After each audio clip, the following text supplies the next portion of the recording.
Dun, dun, dun, Hey, dun, boops. dun. Hello, everybody. Yay. How are we doing? It's Wednesday. Hello, Arthurian. I'm going to run around and put out some of those social media things. Man, we're getting like a reboot. Not a reboot. We're getting a reunion. Power Rangers. Oh, I didn't hear about that. Okay. Power Rangers is like one of those weird ones for me, man, because I was just like 30 seconds too old to be interested in the Power Rangers at the time. I was way too old, but I watched it just to see what all the kids were watching. I knew it existed. I learned how to play the theme song on guitar just because I thought it was fun to mock it. And I was like, go, Power, because it was just way over energy for the anything else for a kid show. Yeah. And apparently Netflix is doing a reunion thing with the Power Rangers. So maybe they're going to finally like finish Shredder off once and for all. Huh, that'll be interesting. Not with Linux. Flavored nonsense. Yeah, Frank does wish us. Frank does wish us a happy Wednesday. Hi, Oil of Hope. Good to see you. Literal witches.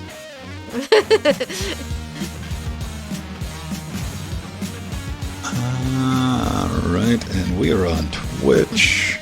I promise we're going to get over to that shot with a video of us in just a second. Everyone be patient. Look at this. Oh, there it is. Hi. Yay! Let's, there we go.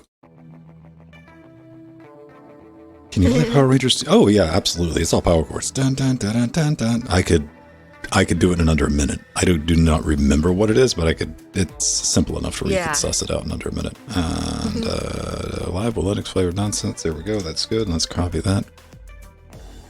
We're using Mastodon. See, look at that. Social media. Doing those things. We need to check Twitch, though, right? I think I filled Twitch out. Oh, okay. The description. Yeah.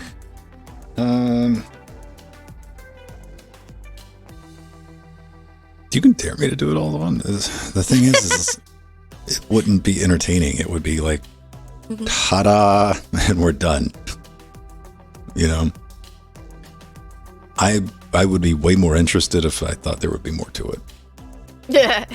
If I thought there was a higher degree failure rate, then it would be more entertaining.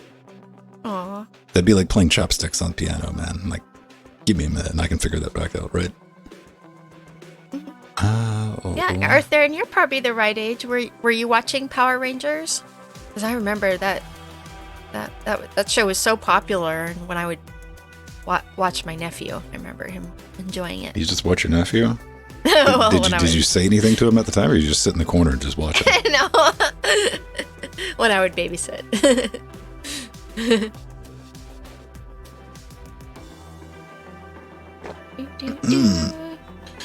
Yeah, I got the chat thing set up like we do on Saturday. We tried that out. So I'm not constantly trying to like resize and reshape the Discord client. Oh, so I just got like the standard relay chat in there. Well, it's kind of cool. It reminds me of old LGC days. Yeah, it's like IRC type thing, right? Yeah. I don't That's more authentic. Maybe I should find a pixel font and make it green. Oh, you barely remember Power Rangers. Okay, but there was a...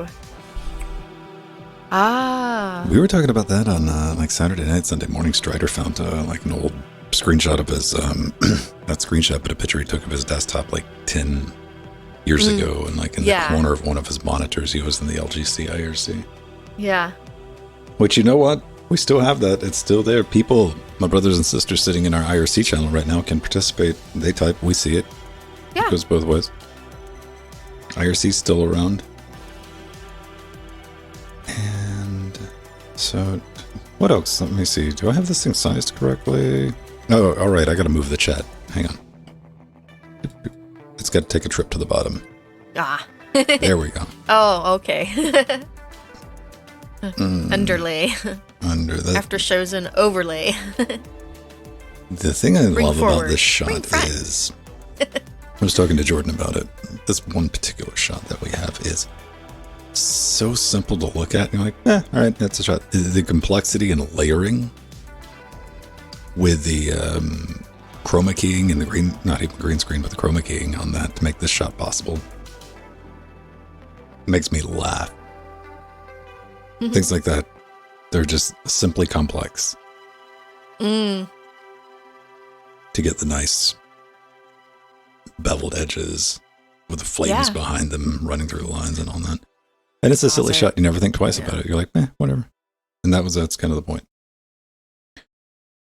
What do we have tonight? We're talking about Ubuntu, itsy bitsy ones, accurate CD audio ripping, and why that's still the thing. KDE, coming back to KDE after a long, long time off, and orange pinuses. No. Pi network attached storage. That's what I said. Not orange penises. pinuses. I didn't get your mind out of the gutter, man. I said pinuses. Pinuses. I remember you were telling everyone yesterday. Pinus, and they're like, what? What are you talking about? Yeah, orange pinuses.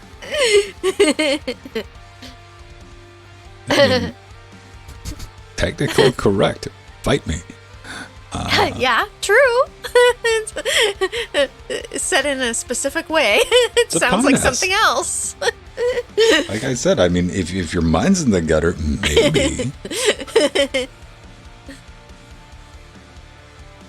Okay, so we got about 5 minutes before go time, everybody. Okay, I think I will go take a quick break and get something to, a little more water. Yeah, I'll have to get the tea. Trying to stay warm. I got some.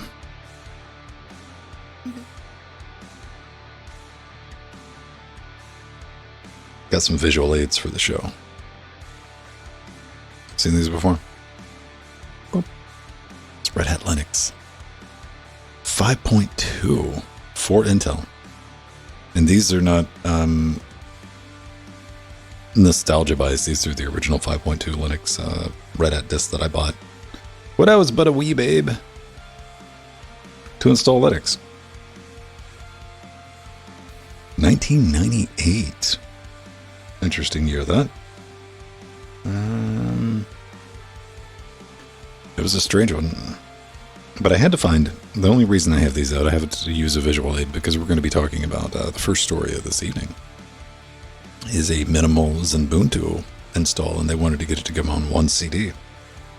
And I'm going to be talking about, these CDs are in pretty good shape, all things considered.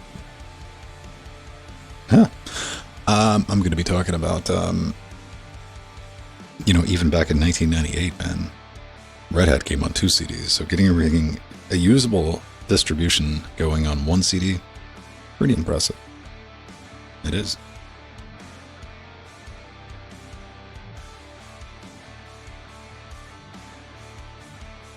Alright, let's get that in.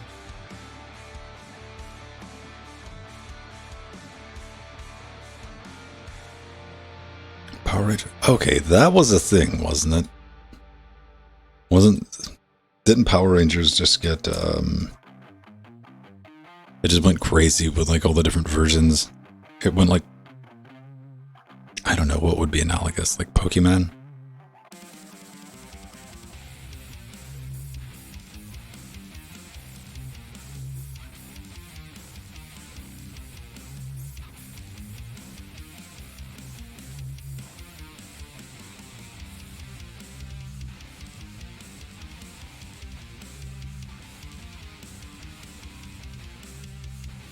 Okay, we have that together.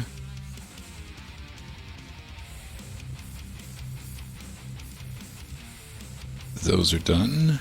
And so we got the Ubuntu thing, a Ubuntu minimum, ripping audio CDs, revisiting KDE. This is going to be fun. No one's going to have a problem with that. Then, of course, Orange Pinus, which has its own little thing at the end that I want to mention. I want to talk about why it's important that we're talking about this particular story. And I'm trying to make up my mind. This is something I will be having a talk about at the beginning of the show. It's kind of a conundrum. Maybe that's the correct usage of the word, conundrum. Is I got two different things going on I'm trying to do Sunday streams. That is, like in 2023, we're going to be doing streams on Sundays while I'm editing, so people can pop in and ask just like Linux questions, content creation questions, and I don't know if I want to. The first one I did a little prototype stream because I have this very not correct way of getting audio out of Threadbooper into the DAW, then back into Threadbooper. But I got it working enough to prototype with. Here's the thing I'm trying to decide right now. The screen I'm capturing with DaVinci Resolve, it's all, mostly text-based with the graphics and, timeline, looks really good on YouTube at UHD. 20 megabit upload, live stream, I can do it. Barely. Threadbooper doth protest. But it can do it. Just. And I did a stream, Sunday, this previous Sunday. Katana hung out with me, I think, for most of the stream, too, which was pretty fun. And, but that was the UHD 2160 busted down to 1080p 60 with a 6.7 megabit upload. I just didn't like the way it looked. It looked a little bit better in 1440. But I'm trying to decide, do I want to do these on YouTube or do I want to do them on Twitch? And ease of use, it would just be easier to do everything on Twitch, but it doesn't look that great on Twitch. And Twitch has I can send 1440. I'm do I even want to bother with that though? I don't know.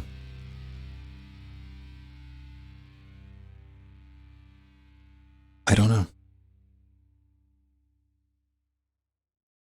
Yeah.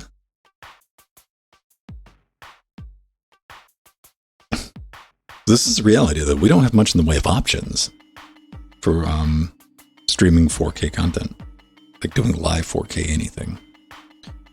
And doing live 4K streaming 4K live is still not the easiest thing in the world to pull off. So we'll see. We'll see.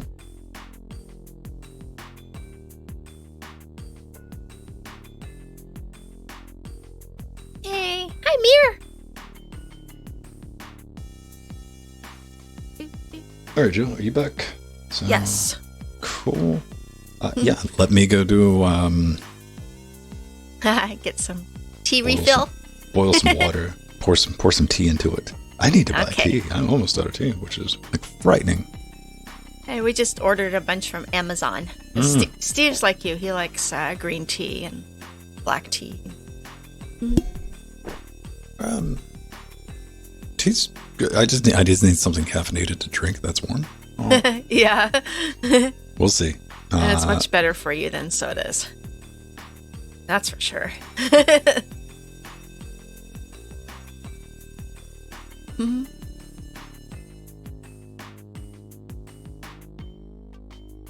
Oh, Mystic Force. Oh. Power Ranger. Jetix. God, that name sounds familiar. I need to look it up because, boy. Yeah.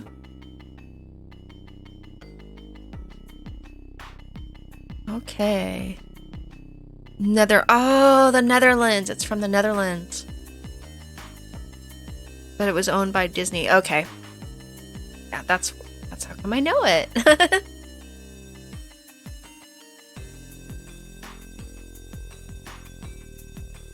No, Mir, where did you get? Happy podcast day, Steve husband.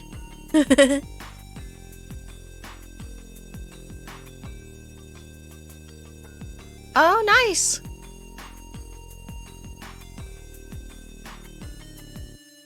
Ooh. Ooh, sweet. I think I did see that in chat. Yeah.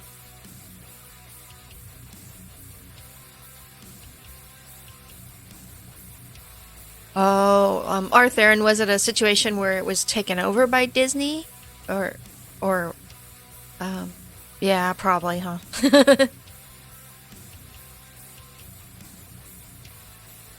Nice mirror after your other server died. That's great.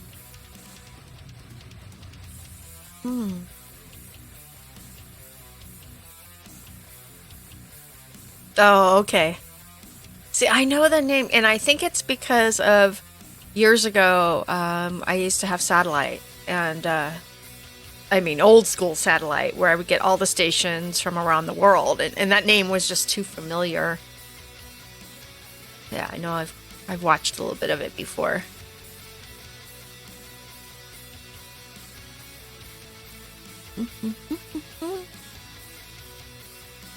Yeah, it was like when the original Sci-Fi Channel was so much better than in the later days, and today it's just not near as good as it used to be. I hate that when our favorite channels change ownership or, go mainstream. It's just not as fun anymore. And I haven't watched a cable channel in ages, except for, I still do watch CNN occasionally. But it's mostly all on-demand streaming these days. Oh, Nickelodeon I loved. Yeah. Disney Channel. Mm-hmm. Yeah. No, I love Disney Channel. There were a lot of great shows on there years ago. I don't know what's on there now. Yeah, they sure do. They sure do, Art Theron. They do have it easy. Because now it's just so easy to do everything on demand. And honestly, most of my, quote, television watching is YouTube and Twitch. It really is. Because that's mostly what all the creators I follow. Thousands. So. Oh, nice, Joe. Yay, you made it. Mm-hmm. Aw, yeah, Joe. Great to have you in live again. We've been seeing your comments on YouTube, but it's nice to have you here live. Oh, yeah, USA used to run Scooby-Doo and Captain Planet a lot, yeah.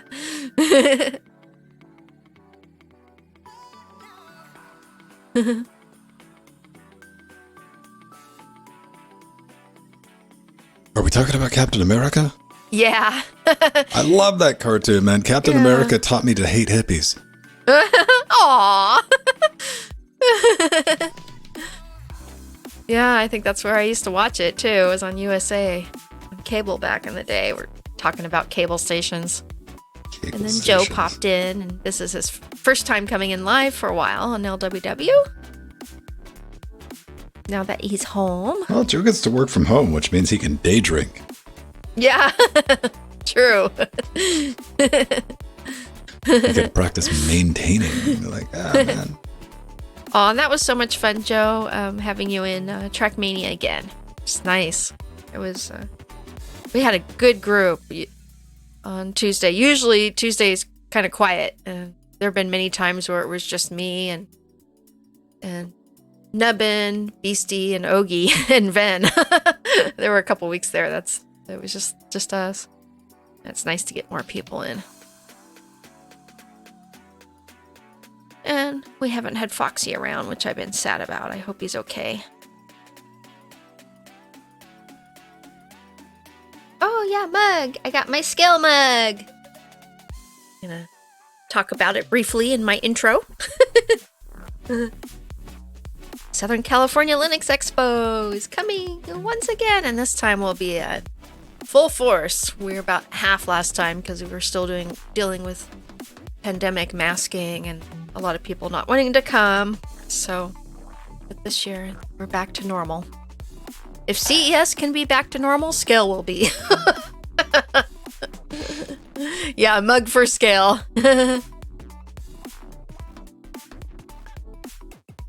I have to work What do you got to tonight. do for like remote stuff? Like, what do you got to handle there? Mm-hmm. I'm always curious.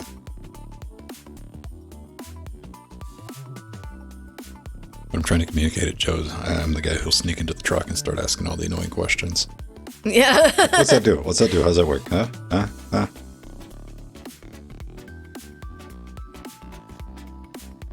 Joe has fun adventures in his satellite truck. I've had a few friends that did that as careers for many years, and I've heard some fun stories.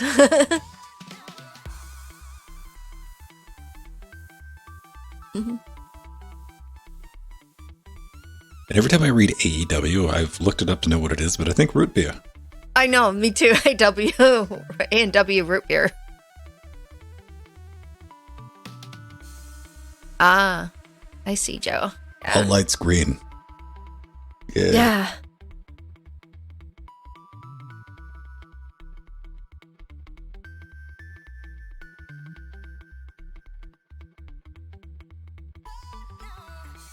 Mm-hmm. Slinging out. Do you know, are you guys still using RTMP or HLS for streaming? Or how deep do you go with the...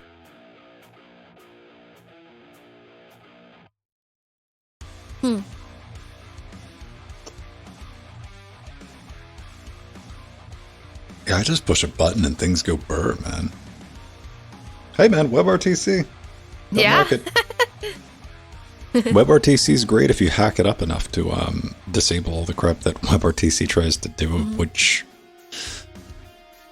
it's always interesting to see people's reactions when I'm talking to them, especially behind the scenes. They're like, so everyone's like, what do you use for audio? I'm like, I use WebRTC for audio. I'm like, no, you don't. No, seriously. They think I'm messing with them. Like, yeah. Because they're like, that sounds like that sounds like crap compression. They're like, no. You're like, no. There's ways to do it better. You and it's gotten better, anyways. Yeah. No, it is one of those things of like, you can make the Opus codec work to your advantage if you know what you're doing and you feed it enough bandwidth. Yeah. But most importantly, you have to disable all of the stuff that you would normally want. You know, we had an interesting thing. We were talking to everyone's favorite Red Hat employee when, IBM bought Red Hat. Mm-hmm. And they changed what's Cento. We brought Joel on from the Zenderlands, and he was getting like confused and upset with us because we were talking like, yo, you got to put your headsets on. You got to put your headset on in order to... He's like, well, I don't have to do this in any other conferencing because out of the box, like Discord, anything like that's going to have some type of echo cancellation and all that crap built in. Yeah. And that stuff sounds horrible. So we do all the high filter processing, all of the digital mix minus, and all that here on this box over here in real time. But that makes things sound a lot better. Streambox? Yeah, Streambox. That seems to be what a lot of stations are using now. So what are you guys running for, like, I'm going to pick Joe's brain. I mean, are you guys still, like, slinging, like, SDI cables around, or is everything coming over fiber?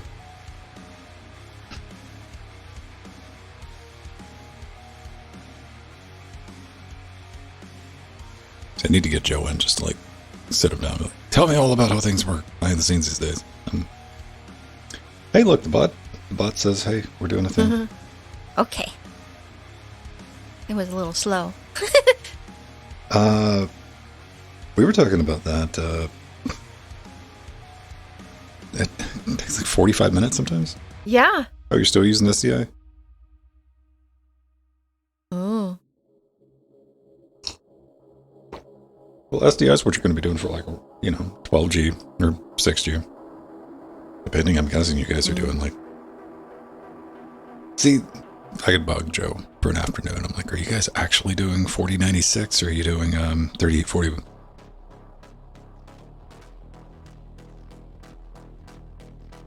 Yeah. I mean, SDS would I'd be running in an arena anyway because it's nigh indestructible. Oh.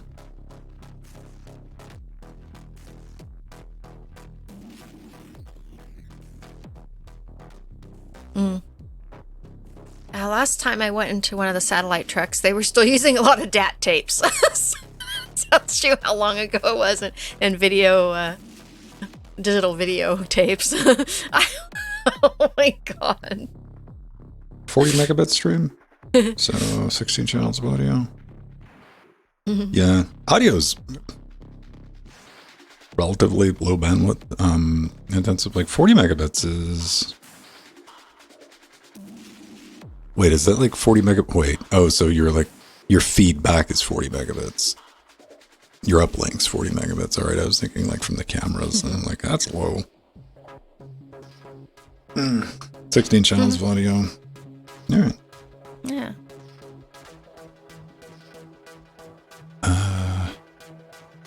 Cool. All right, I think I got everything together, Joe. You about ready to... Yeah, I am. Rock and roll.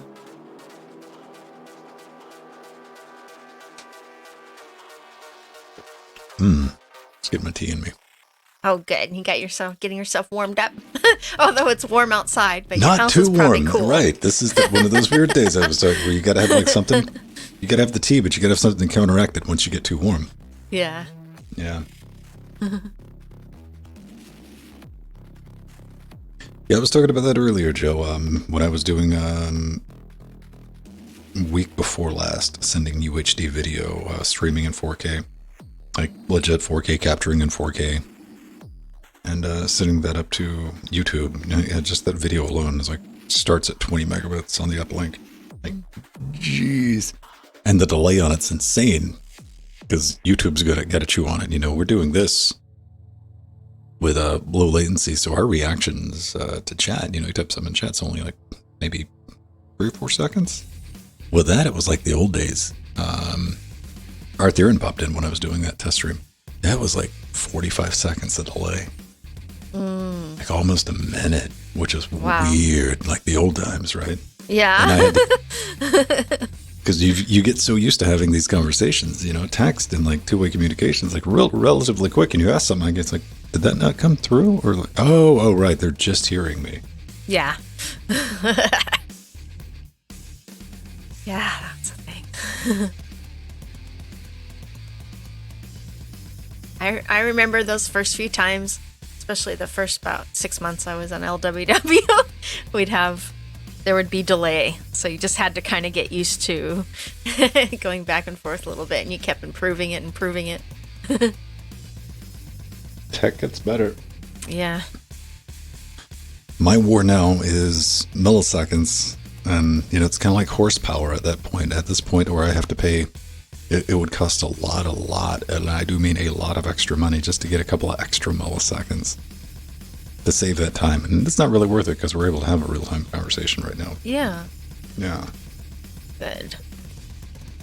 We're just dealing with physics at this point. All right.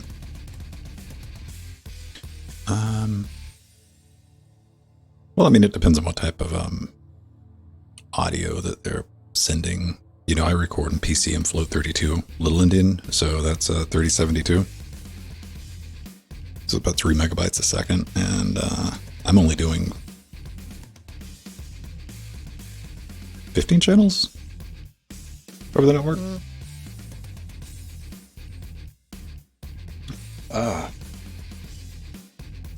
Okay. I'm just checking. Oh, let's see.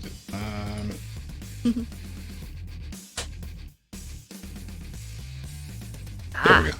Yeah. Something I'm trying to go down to my checklist of like things to do in 2023. Let's use Showbot for the Wednesday show. So if you have a funny show title, feel free to throw it in. Okay. We're good. That's about 3's locked, music's locked, and I don't have to search for the songs anymore, Jill. Yay! I found nice. a kludge way of doing it. Okay. As is tradition, some typical of engineering. And it's a way to randomize the soundtrack each and every week. And, nice. Also have the music at the top. And still use Salsa Player because, to my knowledge, it's the only one with persistent jack syncs. Mm-hmm. Oh. All right. Here we go. I got to read a little thank you note. Yay. I know, right? Okay. That's awesome. All right, everybody. Let's do a thing.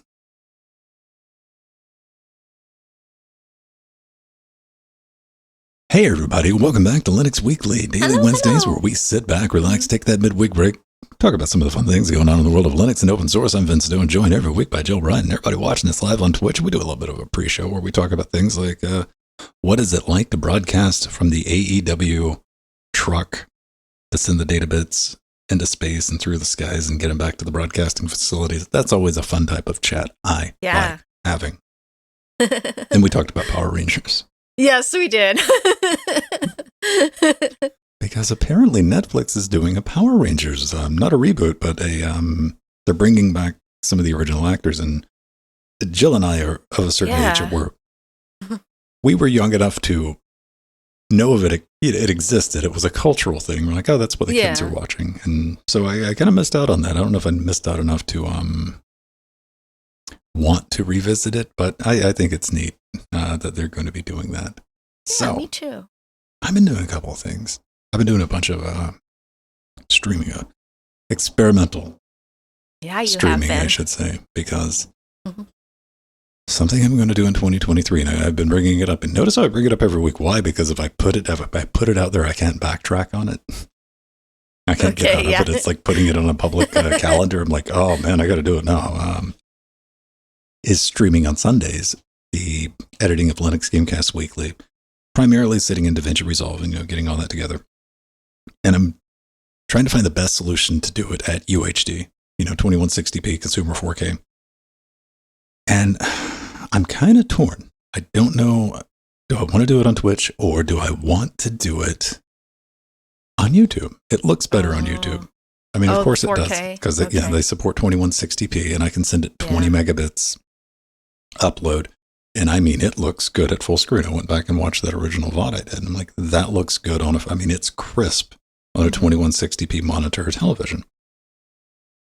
On Twitch, I don't have the option. Now, of course, you could feed Twitch 2160p, or I could feed it in like 1440p. That might look a little bit better, but I'm still limited by Twitch. It will only take, 65, 6700, 6.5, 6.7 megabits up, which that's not enough considering you really want to start at 20 megabits for UHD. And it doesn't look that good. Even if I bust it all the way down to 1080p, then we try to watch it. It looks pixelated. I mean, it's watchable.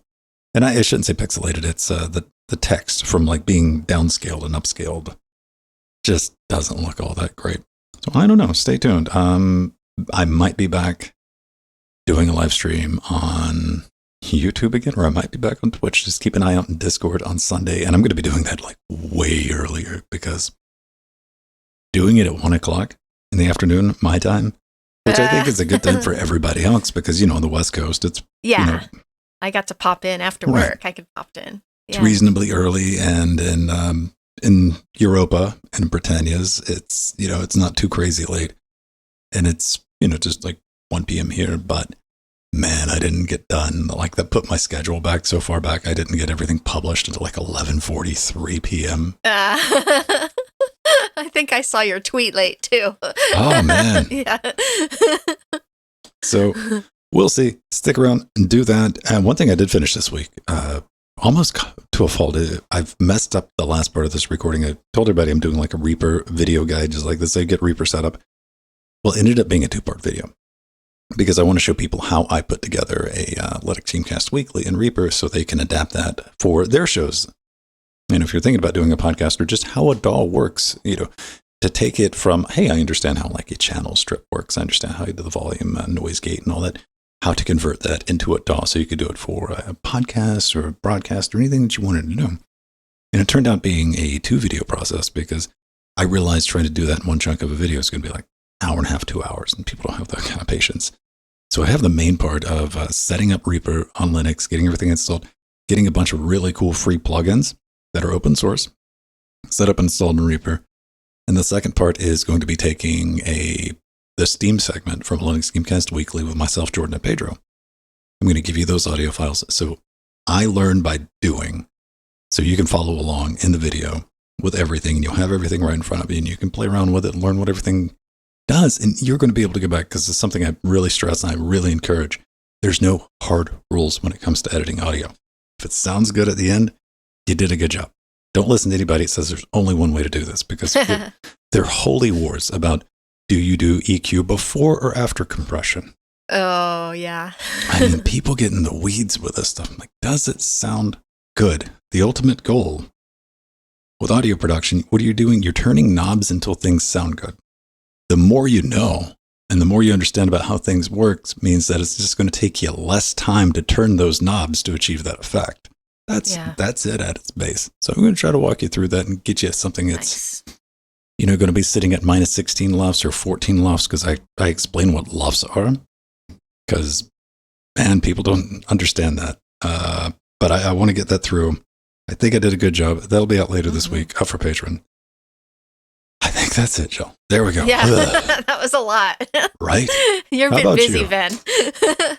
So I have been really busy, too, getting ready for the Southern California Linux Expo 20X, which is March 9th through 12th here in Los Angeles at the Pasadena Civic Center, Convention Center. And I'm going crazy. When's it coming up? March 9th through 12th. Like this March? Yes, this March. Yeah, because last year's we had it later in the year. We had it the end of July because of the pandemic. So things were, delayed.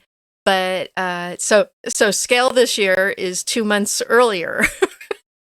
And normally it's, annually, but this time it's 2 months earlier because we're getting back on our regular schedule in March. So I've just been really busy doing everything from planning our Linux Gamecast crew here in LA, doing planning with them, starting to plan my Linux Chicks LA booth. I'm also doing the Destination Linux booth and preparing live streams. It's just, it's crazy, and I might be a part of some other booths too. So I don't know when I'm gonna find the time to breathe. Well, it's a good thing you enjoy booths. Yes, this is true. Jill Bryant is a booth enthusiast. Yeah.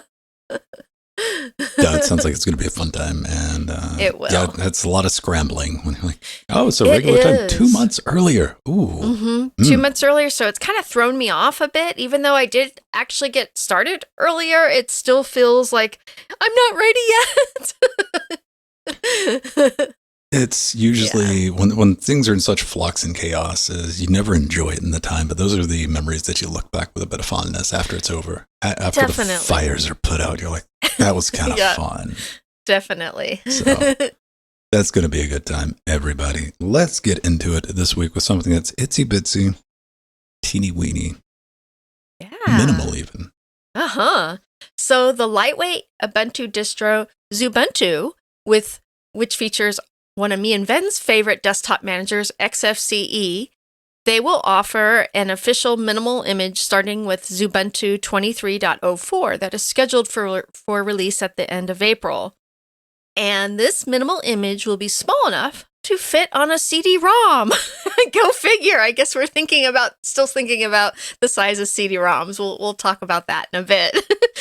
But Sean Davis, the Xubuntu technical lead, states, he quoted, "With Xubuntu Minimal, previously Xubuntu Core, our goal is to ship a slimmed-down version of Xubuntu, the core desktop environment, and nothing else.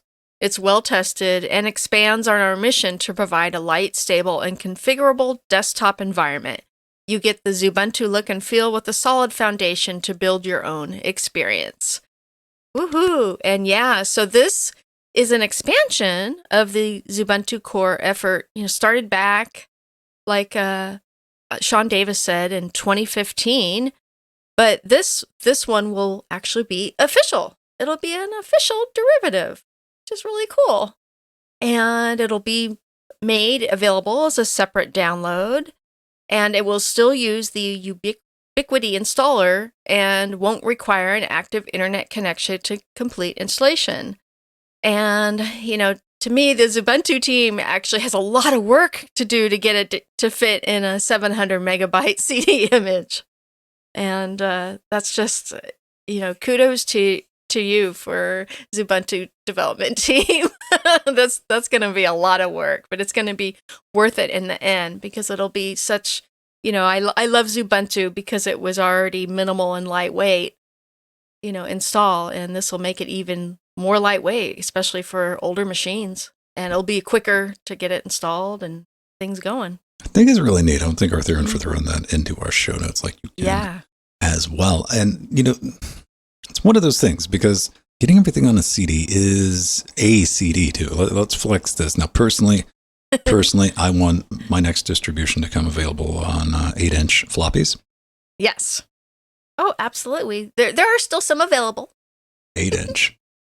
I don't think there was ever. Yeah. No, I could be wrong. Somebody's released 8-inch floppy distribution. I have put a distro before on an 8-inch floppy. Oh, being able to copy it. Now, more importantly, I want a brand new 8-inch floppy drive that uses Thunderbolt. Ah, there we go. So I can use it with my new Mac Pro. Oh, man. But getting everything on a single CD, you're talking 700 megs, 650, whatever, if you're going to overburn it, live a little bit. Yeah. Mm-hmm. That's hard. That's crazy. Yeah, and that is amazing. It's easy to just skip over that and be like, no, man, like we used to, because your first thought was like, no, all my distributions, okay, if you dial it back far enough, yes, so your distributions like Slackware and things like that, they came on floppies, 14, 15 floppies or low, 6 or 7, depending on what era you were jumping in. And sometimes you would have X. Most of the times you wouldn't. You'd have to download that and get it set up separately. But even back in like Red Hat 5X days, I had to go looking. First off, good luck to any of my brothers and sisters out there that try to find out how many CDs the original Red Hat 5.0 distribution had, because it doesn't exist on Google. Why? Because everything is Red Hat Enterprise Linux 5.0. Yeah. And I'm like, no, Google. I'm talking about Red Hat. Yeah. Oh, you got them out good. 5.2, 1 disk, 2 disk. Yeah. I want to use that for a screenshot. Hang on. We're going to do a vanity shot. Okay. Good anger and confused kids. These are in really good shape. And these are not nostalgia buys off eBay. These are the original Red Hat 5.2 from 1998. And yeah, even back then, it was 2 CDs to get a system up and running. A minimum install with a X server. It had like Afterstep or whatever was shipped on it. You didn't have GNOME. I don't think this came with GNOME. So I'm sure somebody will correct me. Make sure you're right, though, because I'll come back and recorrect you. I believe this had Afterstep, a couple of extra packages. There might have been a third CD that was like an applications CD, but it didn't count as... I remember. Yeah. So I still have one of my original boxes, too, of Red Hat disks, 6.0. Well, we had to I think buy them, which is like the weird thing, because it was completely unfeasible in 1998 to download a CD's worth of information. That didn't happen. Like, you couldn't have done it. Would have taken months. So this is why you went, 5.2. That was, I think it started like, I had somebody burn me Red Hat 5. But 5.2 was the first box copy that I'd bought. And yeah, this is just something that doesn't cross your mind. I'm glad that somebody's keeping this tradition alive to the point I'm trying to make in the days of net installs and gigabit internet connections. Mm-hmm. Because if you watched my live stream, the 2 I did for the Steam Rectangle build, I did 2 separate installs of Debian net installs of Linux. And we're talking about a full stack system with a browser, XFCE, of course, SSH server, all the niceties that you would have for a basic desktop installation. And that was being downloaded while I was streaming. Might have took 20 minutes total. So taking the time, it's very much appreciated when we're living in that environment for the specialization required to get everything back on one CD, and doing that for, places like you're not going to have ready access to the internet, like submarines. When was the last time you were in your submarine? You're like, man, I can't install Linux right now. Yeah. Have to surface. Well, I still have Linux. In fact, I actually do have an 8-inch floppy with Linux on it. And I've got lots of classic size floppies too. And classic size floppies? Classic size. Floppy classic. 3.5. What do you call what do you call 3.5? Like new floppy? Yeah, new floppy, I guess. New floppy disks. And in fact, one of my favorite distros, Ven, is called Linux on a floppy, and it comes with X. It boots on a floppy disk with the X desktop. Oh, yeah. And they even just updated it and made a new version of it. So it is possible, busy box for all the things. For anybody who grew up with like Amiga Workbench, like having a full blown GUI built on to a single disk with a bunch of apps, like 100% possible. Like that's what I grew up with. Yeah. Arthur, and be careful. They're going to call it Cloppy. Yeah. Yeah, that's a good one, Arthur. The KDE's bootable. And Joe, he was saying in chat, what about zip disk? Well, the very first distro for zip disk was Zip Slack. So Slackware on zip disk. And that was classic. I ran that for quite some time, and on my SideQuest discs. You weenies with your zip disk. Yeah, I bought the SideQuest 1 gig drive, and here's the fun thing. What did that connect over? Parallel port. Parallel port. You could get a SCSI. They had an external SCSI 2 option, but that also required having an external SCSI 2 card at the time. And as Galaxy had, I was broke. I had no money. What I did have was parallel port. So you imagine transferring a gigabyte of information at the speed of smell. Oh, I know. In fact, this computer right next to me that has a SCSI zip drive in it, and it also has a SCSI SideQuest drive in it. And I used to store my animation on the SCSI SideQuest drives. That was a thing. In fact, when I was doing animation for the studio, sometimes we had to send the SideQuest drives to the studios. Like, I remember doing it for Warner Brothers and NBC.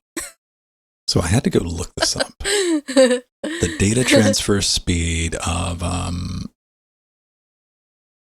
EPP, Enhanced Parallel Port. Oh, yeah. Look. Yeah. What do you get? What are you going to guess it was? No cheating. No cheating. I know, no cheating. Well, I had one. I had an easy 135 parallel port SideQuest drive. And I just got to remember what the specs on that. 50 kilobytes? I don't know. Now, if we're dealing with like Moon Future parallel ports, old school EPP, because you remember you had to go into the BIOS and enable EPP, right? Yeah. Enhanced parallel port to get that extra juice. Mm-hmm. Ladies and gentlemen, 150 kilobytes a second. And you think about that when we're talking about like, transferring a gig over that? Yes, we were. Yeah, that's it. I remember doing that with both a zip drive and a SideQuest because I had parallel port versions that I take to school with me to college. It was a different time, but let's go ahead and close this chapter and get off our lawn cast. Okay. Me and Van having fun and with our retro hardware. Put away our rocking chairs and quit telling the children. Like back in my day, like who cares? I don't know. People watch the vintage shows on YouTube, right? Oh yeah. Oh, Van, I even have a video capture card that used parallel port, and believe it or not, they had some kind of neat technology with it that it actually looked halfway decent. It looked better than some of the PCI video capture cards I had. Well, they probably could have done some type of the only capture card back then. The only PCI Express. Not even. Oh, look how easily I said PCI Express. PCI. Yeah. Capture card I had was it did it over SCSI. Yeah. And that was still like a weird, amazing thing, and it could do. I think it maxed out at like 280. Yeah, 280. Yeah. But being able to just put video and like see it on the monitor was like a weird thing. You're like, oh, so man, the future's here. All right. Yeah. Let's quit being old because yes. there is an old saying from the old times that when a problem comes along, you must whip it and whip it good into shape. Yes. We need to talk about Whipper. Whipper is a Python 3 3.6 CDDA Ripper based on the Morituri project, CDDA Ripper for inks and aiming for accuracy over speed. Now, this just started as a fork, but it's been improving. It's got bug fixes, and now the code base diverges significantly from whence it came. And there's like a nice little walkthrough of all the features and stuff like this. And here's the thing, man. I want you to think about this as like a Linux version. This is for my brothers and sisters that like ripping audio CDs. I know you're out there too. Like there's more of you than people realize. You might be familiar with something called Exact Audio Copy, EAC, for Windows. Yeah. And you know what? You like the process. You like what you're doing there. Ripping CDs is a bit of your hobby, and I'm down with that. But I started doing a little bit of reading. Like, why do you need an accurate CD ripping? Because that sounds like something an audiophile would say, no, doesn't it? They're like, no. So the software is accurate with it digital ripping. I'm like, that sounds a little sus. That's a digital thing. There's no analog hole here. Well, I was reading, I landed on a post on Hacker News where Leo Panthera explained it like this. He said, unlike DVDs, CDs, they don't have sector information. There's just a long continuous spiral of bits. So there's no easy, exact way to tell where on the spiral the head is pointing. Now, to compensate for this, data CDs include intermittent data on the spiral that says you were here. But, audio CDs, they don't have that. So that's why programs like this, they rip everything in overlapping chunks, and then they compare the overlaps to see if it's correct. And you know what? In 2023, ripping CDs is kind of like ripping records. Because, you do it for the experience. You're like, hey, I like to copy the CD. I like to find the album art and put it together and organize it. And that's cool because, your the audio source on a CD is 44.1 and 16 bits of dynamic range. It's vintage sound in 2023. Yes, fight me on that. But, people back up their records, Yeah, I do that too. You do it because you like the process of doing it. Yeah. And I actually recently have, me and my husband, we have thousands of CDs in our collection as well as over 1,000 records. And I do this every once in a while. I get out one of my older rare discs and get it out and make a rip copy of it.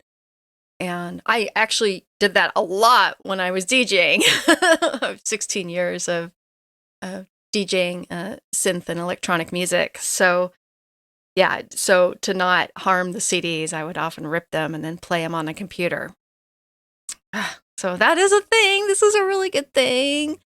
And then I've actually used Morituri. I'd used it years ago. So it was really nice to see a new fork of Morituri. And the cool thing also is that this uses CD Paranoia for the actual ripping as the backend, which I really like. That's always been one of my, favorite utilities. And then it uses CDR DAO for session and the table of contents and the pre-gap and all the information. This is a really great Whipper is really great, and I love it that it runs in CLI. Woohoo! Well, you can automate it, which is kind of interesting. If you want to capture that's right. You haven't done anything to upset people yet this episode, Ben. If you want to capture really bad audio quality from an audio CD, now you can. Yeah. And it'll be accurate bad audio quality. Do that instead of ripping it at 16x or 32x where you degrade the signal from... Okay, here, let me help with making everybody angry. You wouldn't be able to tell the difference. Trust me, I can null test it and I can prove you wrong with maths. I dare somebody to argue with me with this because I will rake you across the coals. Yeah. And arguably, like, here's the thing, like, music CDs to us, it was a massive jump in quality, wasn't it? Oh yeah. Yeah, absolutely. we went like from tape. Yeah. And the cassette kids, tapes, Jill, the Jill, sounds of the Sony. children are listening to tapes again. What's wrong? Hey, they want physical media, and tapes are easy to record on. Dude, mixed tapes. I spent a lot of time last week looking up being able to record to 8-track or tape, the feasibility of it, because I thought it would be like a fun goof. Yeah. Mm-hmm. I'm not making any promises. I'm just saying it would be cool. It would be the novelty experience to do, like, I don't know, like maybe 10 tapes of an LGC podcast. Because, like, the reality of, like, because I don't have duplicators or anything like that. Yeah. Might be fun to do. I'm not making any promises, so I'm not even pretending I didn't even say that. But my point was, like, CD being able to get, 16 bits of dynamic range at 44.1 sample rate was a big jump. But, like, you do have to consider, like, the first decade of CDs, nobody knew how to master to them correctly. Mm-hmm. Then we get things like the loudness war, where dynamic range was sacrificed to make everything louder. And fortunately, in 2023, most people aren't buying physical media, especially audio CDs, because, like, that's why would you want to degrade the audio to put it on a CD? Because, yes, if you're busting something down to 44.1 16-bit, you're degrading the audio because it was not recorded at 44.1 16-bit. It was probably recorded at 96 or 192, a 32-bit floating point. And some studios did the compression worse than others. That was obvious. It's not necessarily when you're doing, you're changing something from what you've recorded. And a lot of times it was on analog, but even if you have to do resampling, and there's different resampling methods to get something to, what you're listening to right now. If you're listening to this in podcasts, it's 48K. And bit depth doesn't really matter in MP3. I know you might want to try to fight me on that. Again, I will prove you wrong. I say that with no ego, just research it yourself. But a lot of people will take a 48K recording. Your audio interface is recording at 48K. Mm-hmm. Mine's recording at 48K. Everything's getting processed. We're sending to Twitch at 48K. And we're recording everything at 48K. 48K is the film, TV, and industry standard for audio. That's the sample rate. And that's something I bring up in the video. I'm like, there's no need to why would you want to take it down to 44.1? There hasn't been an audio player made in the last 20 years that can't do 48K. Yeah, I know. Yeah. Well, once we got DVDs became popular, then 48K was the standard. Mm-hmm. It was just a thing. It was awesome. And it's just weird. People get hung up on weird things, especially like for audio. Now, audio, it's just ingrained, right? Nobody really, you look at CDs. People buy records and stuff like that for the nostalgia. But yeah, you want FLAC these days if you're getting, a song, right? Yeah, absolutely. Or tapes, which is weird. Sony just released a new Walkman. I posted that in Discord. Yeah, they sure did. It's running Android 12. You can't play tapes on it, so I would take issue with calling it a Walkman, because I know what's his name? Techmoan would really be happy. Yeah. If somebody released a high quality tape player. Absolutely. Yeah. But I don't think that's going to exist. All right. So I think we were talking about ripping audio CDs there, Jill. So I think yes, we were. Let's talk about something. Go grab it. All this is going to be in the show notes. Let's talk about something that won't be quite as divisive. Desktop managers.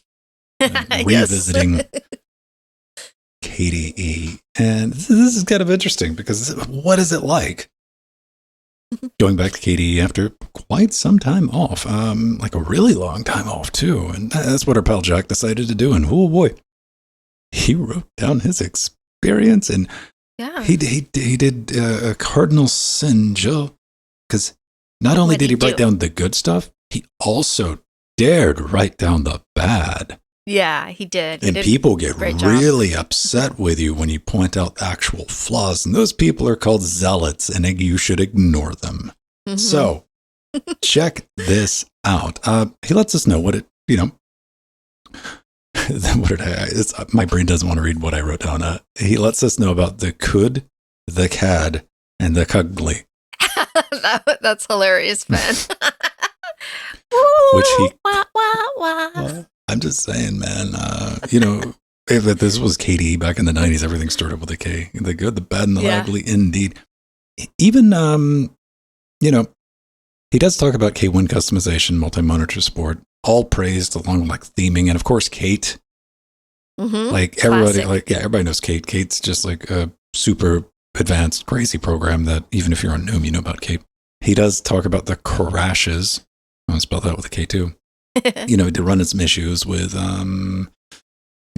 going to sleep and like screen locking issues. It's just like, these are always interesting for me to read, Joe, because by all accounts, I was a KDE zealot. I was that person, way back when, before, but pre 4.0, probably like right at 4.0. But before that, if you said something bad about KDE, I would dare say you were besmirching a perfect, infallible project. And how dare you? You were harming Linux by saying, and 4.0 knocked that right out of my mouth, because I remember 4.0 came out at a time where SSDs didn't exist. And my first experience with 4.0 was all the hype and all the good, and this is going to be great. And I opened that, like the launching menu, and how it slid from left to right to go to the next scene to show you the stuff. Took like a half second. It had to hit the hard drive to do that every time. Yeah. And that just made me bounce. That was 15 years ago. And that's what caused me to like sit and reassess what I required in a desktop. It doesn't matter what I was using. Like, what do I really need? What do I really need? All the whiz and all the bang and all the fancy stuff. And that, KDE 4.0 caused me to go back to CDE. And from there, I went to XFCE. But what are your thoughts on reading through this? I just thought it was a good read. Everyone should go through, and revisiting something. Does it make me want to go back to KDE? No, but I like to see another person's experience. Oh, yeah, I know. The things that he pointed out that I was really impressed with, and there are the little details that I really like about KDE are the applets. Because, usually in GNOME, when you want to go, change everything from, your monitor brightness to, your audio settings, you have to go into the full settings to do it. But when KDE, they always had those convenient little applets on the bottom of the taskbar, which were really nice. And I was happy that he mentioned that, although GNOME is fixing that. They've got the quick menu now, which really helps. But I think this was really a well-written guide and his journey with KDE. Oh, KDE, yes, has always had awesome multi-monitor support. Yes, definitely. And I'm like Vin, actually. I used KDE a lot pre 4.0. In fact, the last version I really used was 3.5. And as a result of that, I like to use the Trinity desktop environment, which is a fork of KDE 3.5. Well, he starts this out with like, y'all remember Oxygen? Oh, yeah. And, of course I did. I immediately felt, and that's how this, screenshot shot there it is. Starts off. It was like, show me KDE. And like, oh, look, that, I guess maybe a while back, less than a decade ago, it looked like that. And like, no, show me the real KDE. And I'm like, okay, I guess it looks like that now. Tons of options, tons of themes. I'm like, no, show me the real KDE. And I'm like, there we go. That's more like it. Yeah. That's the visual nightmare that I grew up with. That was back when it was the cool desktop environment. It was, man. And, we had like the little gears everywhere. I'm trying to get it to give me let me see if I can move that up so I can show you guys like the launcher with like this mishmash of OS X theme stuff and it didn't always quite line up right. And it was, now I joke about this. We're joking about this. This is one of the reasons that I want Enlightenment to be stable enough to use, because Enlightenment holds that like hipster that aesthetic, old school. right? Yeah, definitely. Definitely that look and feel. Yeah, it's got that old feel to it. Yeah. But that's interesting to like revisit. And he does make a good point about, KDE went through a long patch of people calling it resource hungry and not very performant. Mm-hmm. What I didn't like with what he wrote was trying to pretend that wasn't 100% true. Because for a long time, it ran really bad. And it used a lot of resources. Let's not pretend that dark times didn't happen. Let's not do that revisionist history. That was a problem. It was heavier than GNOME, and that was saying something. Things have trimmed down. Yeah. Right? Today, it really, honestly, in the last few years, it has really improved KDE.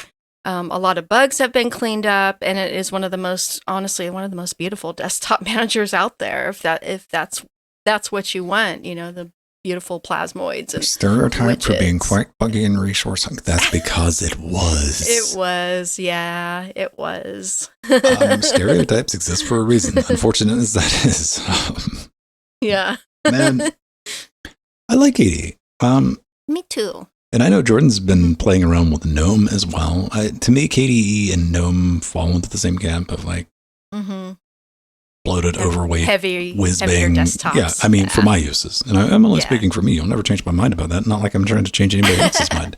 Yeah. I like stripped down, bare bones. I want something that's like a notch above a window manager, right? Yeah. That's all I need. You wanted that in between, which was really nice. Yeah, just a little more. I don't want to deal with config files to set things up. Those days are gone, man. Like I've done that. I still love my window maker. I just have all my configs saved in the cloud. We've been over it. You got some weird hobbies.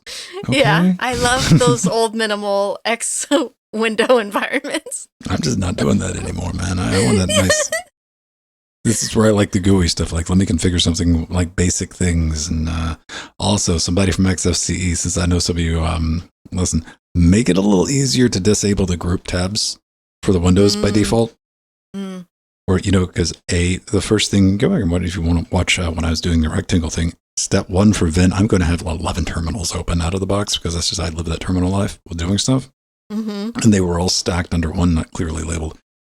There are like 3 awkward steps to get to that. It's such a kludge that I can't remember how to do it. I have to Google it every time. I have to relearn it. So, yeah, if you're using KDE, write us a note, leave a comment on the video. Let us know why.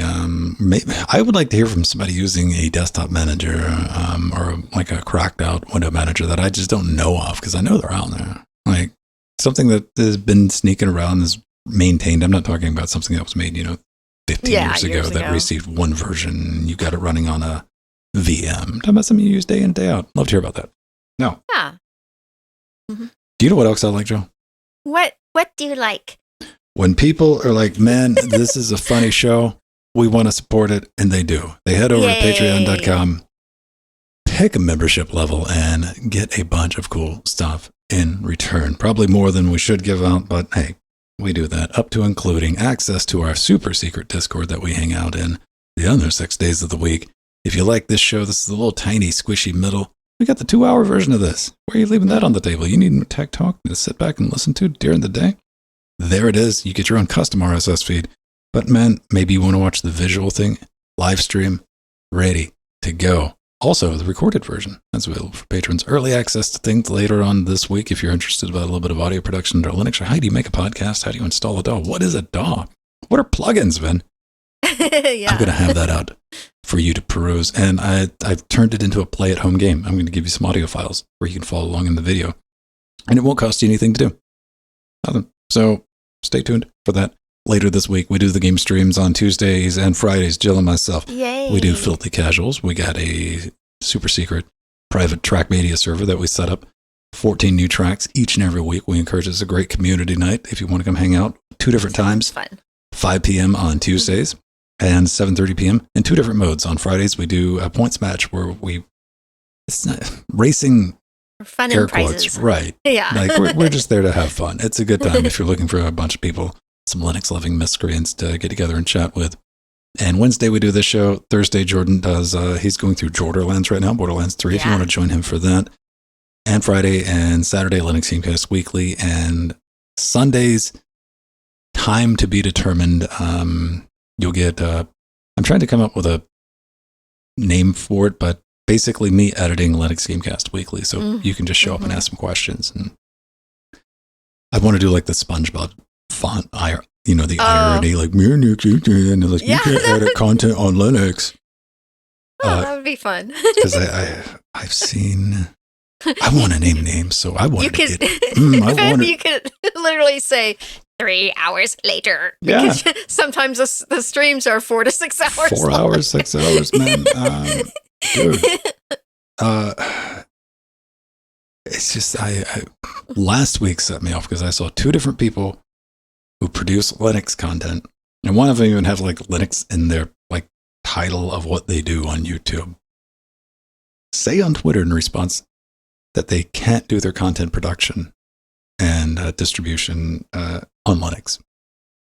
Oh. They were explaining why they do it on Windows. No. Oh, jeez. I had to stay out of it. It. So, and instead of arguing on the internet, Joe Brian, I think what is better for everybody, show by example. Just do it. On Sundays, like, hey, look, we're doing a multimedia content production, distribution, setting up. You got questions about how to do it? Come on over, ask questions, because what that person is really saying is, I don't know how to do it on Linux. Yeah, exactly. And they're not willing to learn it. Yeah, it sounds really bad when you're billing yourself as a Linux expert, right? Yeah. Like, and your whole shtick is like, I'm the Linux expert. You're like, well, why don't you do that? Well, you can't say, because I don't know how to do it. Well, maybe you can learn how to do it, and we can help out with that. I think that'll be fun. So, thank you, patreon.com/Linux Gamecast. Get your names in credits and all that. But I got to thank somebody. Yeah, you do, Van. Because you might have noticed. This is a recurring offender, actually. Cool. You might have noticed on Saturday that Jordan was looking a little different. Yes, I love the chicken head. Yes.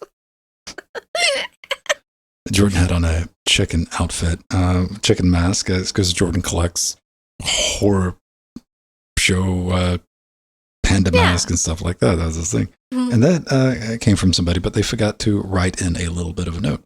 Aw. So if you don't know, on LinuxGamecast.com, we got a little thing. I got a couple of things on here that I'm bad about reminding people. If you're curious about everything in the studio, go to the About section, go to the studio. Everything that's in here, everything you've ever seen in any video is listed. It's itemized. It's in categories. And I'm not saying buy it from Amazon. Buy it from wherever you want. But another thing we got is support. Of course, Patreon. That's what I brought up. Best way to support us and get some stuff in return. We do have a merch store. But we also have a wish list. We got one for the studio. Jill's got one. Pedro's got one. And Jordan's got one. I don't have one personally just because, like, whatever. I'd rather get stuff for the studio. Yeah. And if you pick something off of this list, which absolutely should be a $500 keyboard or a $2,000 video recorder, because oh, Ven, you need that keyboard to make your streams on Sunday a little easier. See, Jill, this is all a long play for me to con myself into justifying buying a $500 keyboard. Yes. Somebody bought something off of our list, and it's not just crazy fancy stuff like that. I use the studio wish list for things that are just in rotation, up to and including Amazon Basics HDMI cables. Yay! They work great. Dude, that's all I got. There's probably a mixture of Amazon Basics and Monoprice. Monoprice, yeah. HDMI cables going to HDMI. Also excited about these. You know, these are like 0.9 meters, like little short ones. Jill and I were talking about why those are cool. Go back and listen to the pre-show if you want.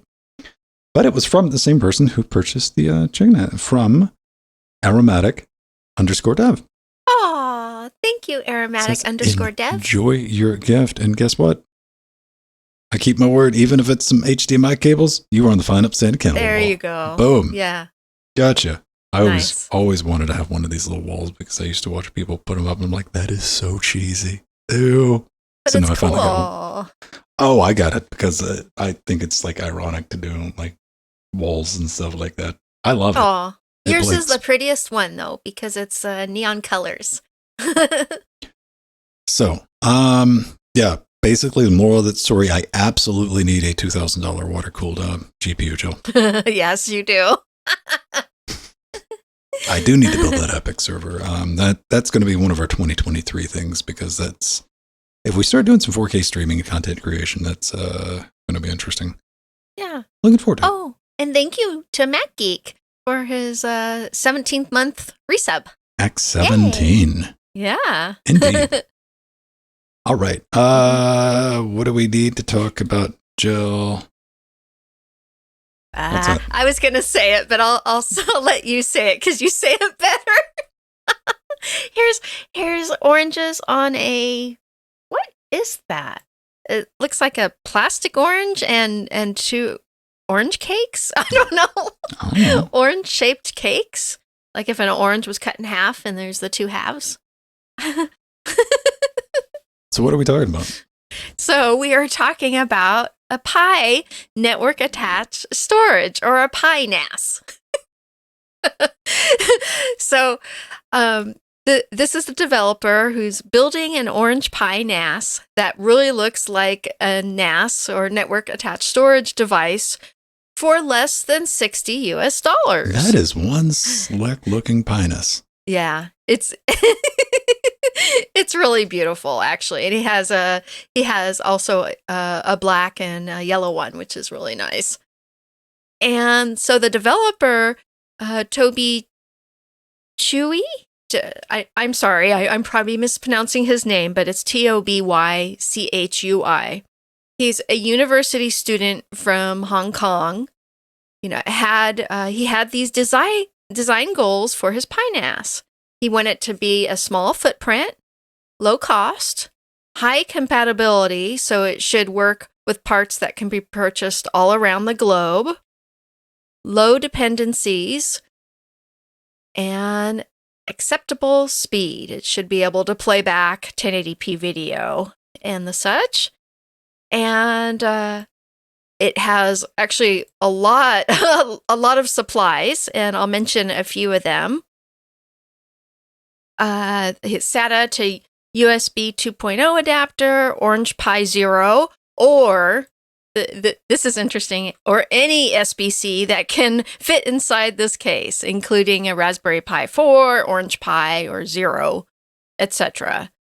And it's got a custom power management PCB. It's got lots of fans, and it it's just really a beautiful looking case. And I was impressed because he has all the STL 3D models that you can download, and he even has a separate STL 3D model of the backplate template that can be modified depending on the SBC that you use, because gosh, we know it's hard to get a hold of a Raspberry Pi. So there are other SBCs that you can use. Well, I mean, the entire build thing with this is not using a Raspberry Pi. And that's what caught me off guard. Like from the step one, this is what we're going to start seeing a lot more of. To touch on what Jill was just saying, we've been in a Raspberry Pi drought coming on 3 years. So what was I saying last year, at the end of last year? You're going to start seeing things like build guides, having to use something different because people still want to build cool things like this. And this most certainly falls in the cool things category. Absolutely. Yeah. And right there in the title, this is a DIY Orange Pi NAS. As in, you know, yes, you can make a Raspberry Pi NAS, whatever, but this is like the reality. And you're going to start seeing, I think it's going to be the rock chip based stuff, but look how pretty that is too. Yeah, it's beautiful. And to look, he did an excellent article on his, how he put it all together and the build and all the instructions and all the parts. So make sure to check our show notes on that. We couldn't get through them all. There's too much good stuff there. And another thing I was really impressed with is that the developer developed his own Linux distro for the NAS called Aras OS. And Aras OS is a desktop web operating system that provides you with a full-fledged desktop experience within your browser. So good on you. Very talented, both in open source software and hardware. Mm-hmm. I saw that Arthurian was talking about getting a beige one. I'm like, you know what? How about some wood grain? Since it's 3D printed, yes, we can make this thing look like a diseased Atari 2600, man. Yeah, with a big chunky slit. Oh yeah. Then we can print out a Groot. Yeah, a Groot. Ooh, yes. You could put a Groot on top of it. That would be cute. Yeah, you just put 'em right on there. Yeah, I am Groot. You're Nas. It could be the Groot Or Nas. a gecko, maybe. Yeah, or a gecko, or Tex the Penguin. Wizard, Christmas tree. See, this is why I don't have a 3D printer. Yeah, I just sit around and do stuff like this all day. All right, wrong button. All right, that's gonna do it, ladies and gentlemen. Thanks for hanging out with us. Running a little long, but we had a lot to cover, and we had to like turn into the old people that told you about the good old days and all this fun stuff. So we got on side tracks. That was fun. Thanks for watching. See you next week, and if you get a chance, come hang out with us live, and me and Jill will be back Friday. Yeah, 7:30. If you want to be there, play along. Woohoo! All right, now let's see if I did this thing right. Maybe. Yay! We have lots of people in chat to thank, including Oil of Hope, Artherin, I'm just trying to think of stuff Justin, I'd print in wood grain now. Don. Gosh, I had Steve Husband in there. We have DSNG Joe. And look at all our beautiful producers. We got too many to mention. I couldn't get through it quick enough. Jill's going to fill some time, but not tell you who it was, man. It's a mystery. Yeah, sorry. They're like, oh, man, you should see. Oh, this is so great. I wish you could see it. It would be so much better if you could see it, but you can't. It moves too fast. What I need to do is do screenshots, Vin, of those so I can have them up. All right, beautiful people. Get out there. Plenty of time left in this week. Love all our Go do patrons. some great with Linux. Bye-bye. Bye-bye. Love you all. Even the wood grain people. Yes. Here's to you, LGR.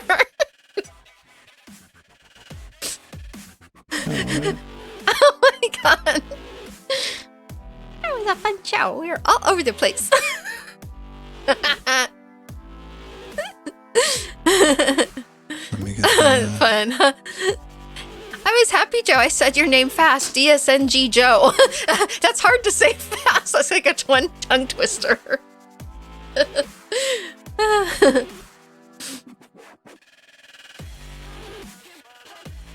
Yeah, I like that wood grain spool. That was cool. I hadn't seen that. I'm glad you got your Red Hat discs out, Vin. Yeah, I got to get that 5.2. Yeah. Aw. Thank you, Joe. -9 has got the, yeah, I see the back there. Mm-hmm. Oh, cool. I'll go look. -9. Yeah, I don't have a 3D printer for the exact reason I don't have a laser cutter. I don't need to be walking around the house looking for things to print. I don't need to be walking around the house looking for things to cut. And I know me. Oh, there's your 5.0 box. Cool. Yeah, I have. I know I have I have one of the very first ones. Oh, I have absolutely one of the first 3D printers that, because I backed it. I have the OG made. Speaking of wood, this thing's made out of wood. The MakerBot. Oh, the MakerBot. Yeah, you have the original MakerBot. Yeah. If you want to see that rattly thing wheezing away, Ben Heck still has his hooked up to. It is painful. Like, I watch people 3D print stuff now, and I'm like, what? It is so slow, and it's such a small bed, and it's so low res. But I mean, it was cheap. It was like $500-600 back in the day. Mm-hmm. I have one of them still in the box, and the reason I never built it because I have Steve Husband. I would just give him stuff, and he could print for me on multi-million-dollar printers. So I never built the one that I bought because it was so I couldn't stand the way it the printouts looked. But I do have one. I got one when they were on sale for like $300 one day. See, that's the story. Jill prevented somebody else from enjoying a 3D printer. No. She took it away from somebody who was like, oh, today was the day I was going to get them. Why are they out of stock? I was like, because I wanted to keep it in a box. Yeah. I don't even need it. It'll be a collector's item. It's a collector's item. But yeah, I had access to the best 3D printers in the world, so I didn't need the cheap home one. But now the new ones are real You nice. peasants with your 3D printers. When I want to play around, I go play around with the CNC machines. Yeah. Yeah, we have a couple nice 3D printers here at the house. Oh. Yeah. I don't even have a box for these. That box is gone. I'm not a person that say box. I'm not. That's somebody who collects stuff. Yeah. So I still have all my boxes. I have my original. These are the boxes I collect, gosh. people. Here, you want to see? I have. I'm going to take a black Sharpie and I'm going to write 0.9 HDMI on this, and it's going to go on a shelf in my storage collection in the second room of the house that the studio is taken over, because I even bought the YouTuber shelves, and it's going to go into inventory so I know where it's at. There, these are my collectibles. Yeah. I remind myself I can get out a bunch of my boxes to show next time. I've got Corel Linux. I've got Turbo Linux. You remember that? Turbo Linux. That was one of the first distros after Red Hat. Yeah, I used to have them on a shelf behind me here on the show, but not anymore. Yeah, that was a thing. We used to buy them in the stores, the distros in the stores on the disc, because you get all the documentation with it. Yeah, that was pre-internet.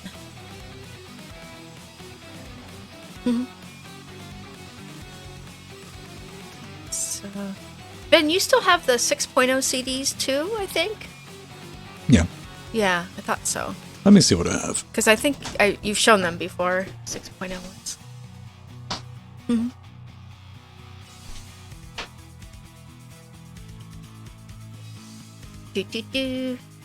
There you go. Yeah, we got a CD holder with all the goodies. I've shown mine on the show before, but it's just been a long time. Do you need Mandrake Disc 1? Oh, yeah, Mandrake. That's another one. Oh, speaking, I got 6.9. Now, a lot of these are homebrew. This, I don't even see it. There's apparently some MP3s on top of this, but Oh, okay. this has got kernel 2217 in it, Nice. KDE 2.x, and whatever XF40 was. Oh, here it is. Here you go, everybody. There's your Linux applications Red Hat CD. Oh, there's the extra disc. Yeah. There it is. That was like the bonus thing that had all the like WordPerfect and Yeah. And I honestly miss that. I love that the distros came with all the, I mean, now it's, all digital, but it was nice to have that, because then you didn't have to spend hours and hours downloading it on your 14 4K modem.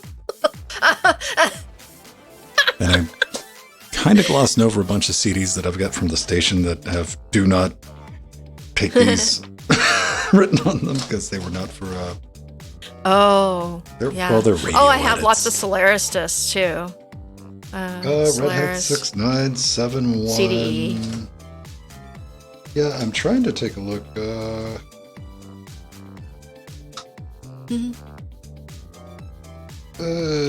Red Hat Disk 2. More Red Hat. Nice -9, yeah, 2 zip discs.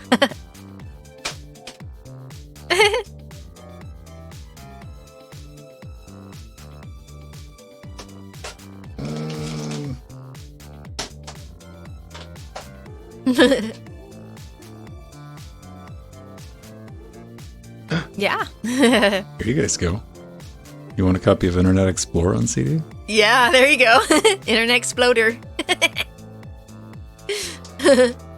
Yeah, I have all the Windows install discs too, on both floppies and CD-ROMs.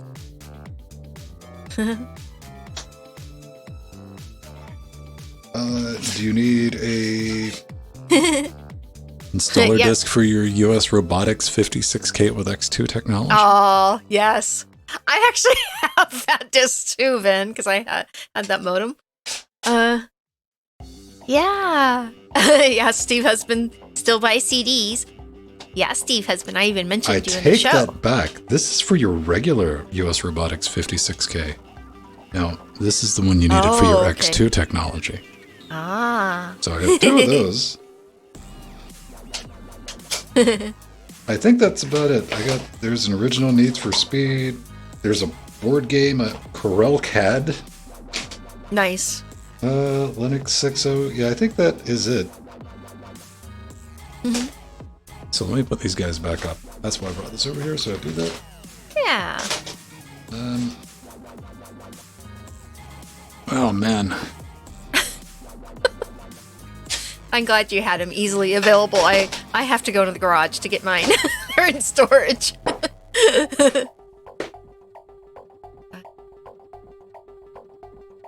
I have.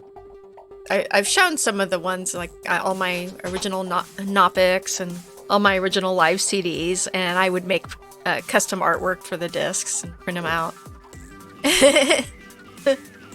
And then I have the originals that you bought in the stores.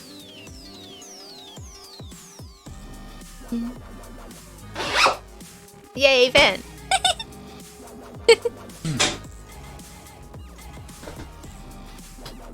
Windows NT. Yeah, I think, I don't know if it was 95 or 98 we did that. We installed Windows 90. It was a 90 series on floppies because it was like, I don't know if it was 115 disk. It took over an hour to do. Yes, and you always prayed every time you put a disk in that you wouldn't get a click of death on the floppies. Because they would Floppies die. were built differently back then. There was a good chance, like, if you got a floppy from the mid-90s, late 90s, it's probably still good. Yeah, it is. Yeah, all mine are still fine. It was, like, by the time we got to, like, 2005, 2006, those were, like... Janky. You didn't trust them, right? Yeah. Like, if you had something on floppy, you backed it up on a couple of different ones. And this is one of the reasons, like, thumb drives took off like they did. Mm-hmm. Now we got a new version of Proton GE. Upstreamed the graphics pipeline back in August. Driver support for NVIDIA was added. All right, I'll have to look over that. I guess we'll talk about that on Saturday. Yeah, I just got done doing some Debian installs live. You can go check that out. Where did we post that? The rectangle build? There's not one, but 2 Debian installs in that video. Easy enough to do. That's what we run in the studio.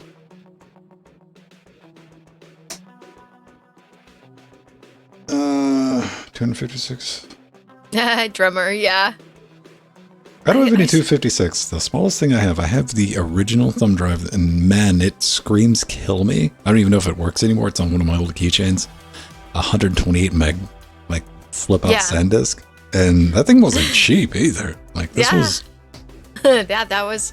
I remember paying $25 for my 64 meg one. I didn't have one that small. I don't... I think it was like 40, 50 bucks I paid for it. Yeah. And just had it on a keychain because it was a neat thing to have on a keychain. You know, every now and then you would use it for something, but that thing is like taped up. It was damaged. It was bent. It still worked though. I mean, to their credit. DD disk, then HD disk. Oh, okay. Yeah. Floppies. High density, double density.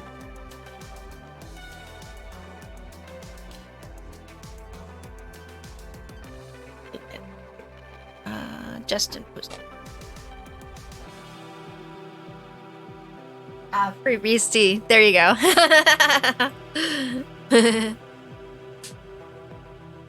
Yes. $4.99 at Goodwill. Yeah, I remember getting discs at Goodwill.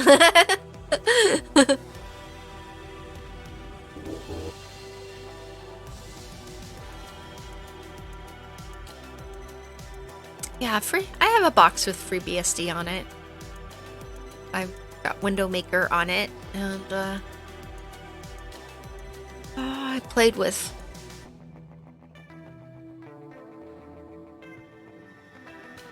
There was a specific reason why I installed FreeBSD on one of my boxes, and now I can't remember why. There was a reason. I haven't played around too much with FreeBSD. I've deployed NetBSD. Oh, yeah.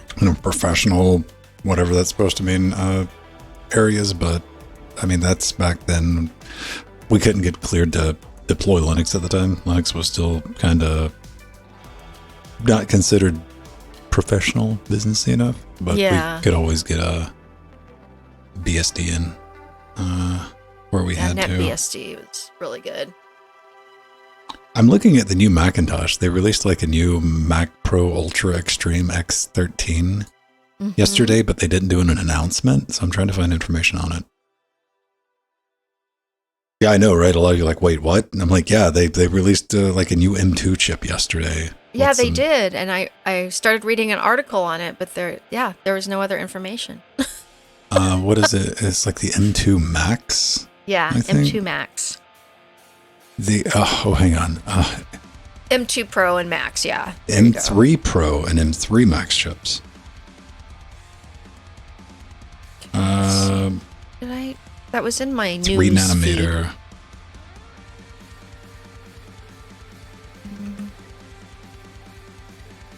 Apple launches a new Mac Mini with M2 and M2 Pro chip, lower $599. Like, I don't know, Apple. You got these the are Mac too confusing. Mini. That was it. Yeah.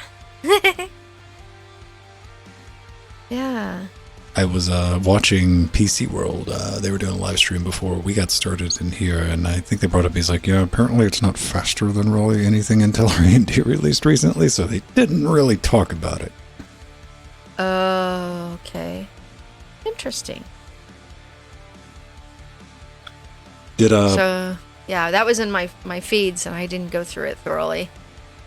I posted it in our Patreon Discord yesterday. I posted a thing. A guy was looking at buying one of the new Macs, and he had a current Mac Pro that cost them $53,000.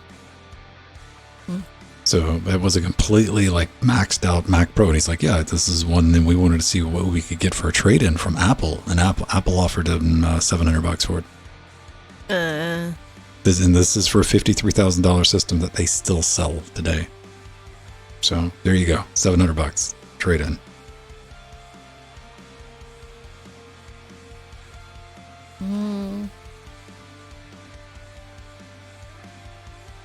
Yeah, because wasn't Apple going to do a big announcement yesterday, and they postponed it, or there was something? They didn't. This was just like one of those. They just put out a little press release. Yeah, like they didn't even have any information about it on their website until today. Wow.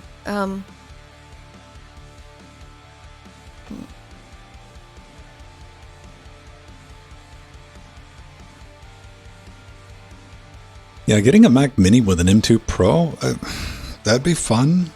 I wouldn't mind that. I wouldn't complain. I would not protest.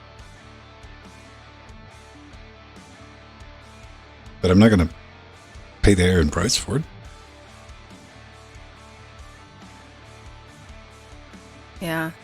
Speaking of which, right now is a great time to... I think I mentioned this on LWDW a few weeks ago. Now's a great time to buy old Intel Mac hardware because it's dirt cheap. I mean, you can get iMacs all-in-ones, really high-end ones, for $250 to $300. I actually grabbed one that was $100 on eBay just because they said it had a cracked screen in the corner. Well, I got it and it looked like brand new. There was just a little tiny little baby crack in the corner, and I fixed it. So, oh my god. It was $100. So, in fact, I used that one for show notes. It was a great machine. It was a Core, 8th gen Core i7, quad core, and Intel Iris graphics, and you can even play some games on it. You can get them dirt cheap, and they're on Amazon refurbished and eBay. Oh, yeah. Yeah. Apple, Mac hardware is kind of in a weird spot right now because, the M series stuff, I mean, the tech, it's fascinating, but there's no value to it, not for the price difference. Yeah.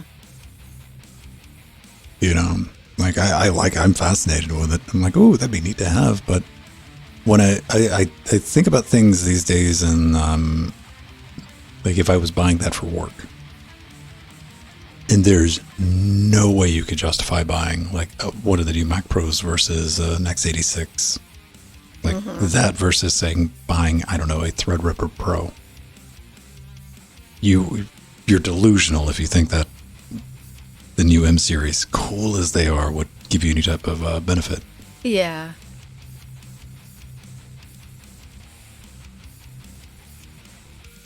They're still really cool, though. It doesn't stop me from wanting one. I know. Yeah, we want one. In fact, I'm getting closer and closer because they're now you can get like the iMacs and the Mac Minis for under $1,000 now. The M chips. Or it gets really interesting. You know, I built the Steam Rectangle, right? Mm-hmm. The box Angel. Getting something that is powerful and very performant in a small form factor that isn't extremely loud is a challenge. And that's where I think like the Mac Pros and the Mac Minis. Yeah, they're wonderful. Really interesting, right? Because you could get, you know, you're not going to get like workstation level performance out of them, but you're going to get, you know, mid to high end desktop, right? Yeah. Performance, which is, you just have them sitting right there. You never notice them. That's one of the reasons I've been enjoying doing my show notes on my iMacs. Because they're so, you don't hear them. They're quiet. And they have the power I need to do when I, do the work. I can't play, AAA titles on them games, but it does halfway decent. My show note machine's fanless. Yeah, exactly. It doesn't, I don't hear the fans, which is nice. And that's really nice for when you need to focus on doing notes. That's why I do all my show notes stuff. I always have show notes open in here. On tablets. Yeah. Like, you want to talk about focused? Like, yeah. I sometimes use my cell phone because it's kind of my tablet too. So I'll use my cell phone to jot down notes. Well, I wish they had caught on, and they never really did. But they tried, but they're like boutique items because Samsung makes one and Apple makes one. The 12 and 13 inch. Models. Yeah. And be it iOS or Android, but they're like silly expensive. They're like $1,000, and I've always wanted something like that for a desktop. Like a 15 inch or 17 inch. Well built Samsung tablet, with a touch screen, but, with an optional keyboard as a desktop for doing, productivity work. Yeah, definitely. Yeah, -9. So all my Macs don't have Mac OS on them. That's all Linux. So I have Pop OS on one of my iMacs and just classic Ubuntu on the other. And then I have a Mac Mini. I've got Arch on. And then I have all my Mac collectibles, but most all of them have Linux on them. I have a few of my vintage Macs that I also have Mac OS or classic Mac on them, but they also dual boot to Linux. So what's the big deal with like Graphene OS? We were talking about the Pixel. No, we weren't talking about the Pixel 7. We were talking about the original. What were they Graphene. What were the 7-inch ones that we were talking about? The Google. The Nexus. Nexus 7. Yeah, Nexus those tablets. Old things. Yeah. And how cool that was back in the day. That, those were affordable little 7-inch tablets, and they were well built too. Mm-hmm. Very well built. I don't have Graphene OS on anything, but all of my, I tend to buy just Samsung tablets because they're easy to root. They all have lineage on them. So like, what's the big selling point or the big difference between like Graphene OS versus Lineage? That's what I'm curious about.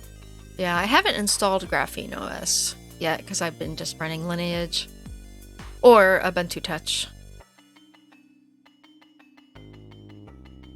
I don't know. I've seen a lot of people talk, about Graphene OS. I just don't know what like the big difference. Yeah, I haven't been into it either. And again, that's just habit to install Lineage. So, no Google stuff. No. See, I need to be able to do stuff with my tablet, so I need my Google stuff. Oh, okay. It's a private and secure mobile operating system with Android app compatibility. Okay, yeah. Now I mean, I know I about this install project. OpenG apps, but yeah, I gotta have my Play Store connectivity and all the other stuff. Yeah, we live our lives in the Google universe here at LGC, and it's kind of hard because I love Google Docs and notes and I've already made photos. the deal. Yeah, You know, yeah. It's hard to not use those because it's just so convenient and easy. they work. Yeah, they work across. They were the first company to really make that work, and everything work across. You know, from email to messaging to everything, photos and everything in between. I mean, can you set up your own, homebrew, help spin up your own collaborative document? Yeah, 100% you can. Absolutely. But you don't have good search utility in it. But like Google Docs is, man, I have not found anything to even touch like Google Docs as far as like usability. Yeah. When you legitimately have collaborative work that you have to do each and every week, multiple people. No, it's great. And I love how easy it is to just search, for the topics that we've done. Like then when we have a someone submits a topic and I'm like, didn't we talk about that? And I wanted to, see how far back we talked about it so we can update our notes, and it's just easy. Well, it's that and really good Android app too. Yeah, really good.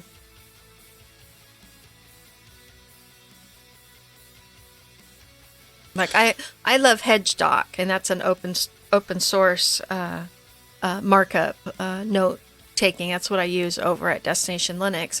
But the search is not good in it. It's like, so I have to kind of remember, okay, when did we talk about that topic? And then I have to go through those, that month of show notes. It's a little more difficult. But we do make it work. But it's just not near as convenient. I'm a Linux enthusiast. I'm a Linux zealot. But I am not a privacy hobbyist.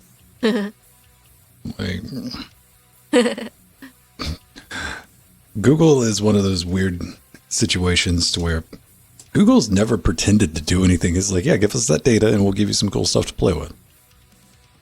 Google's never tried to like put on a mask and be like, no, we're here to help.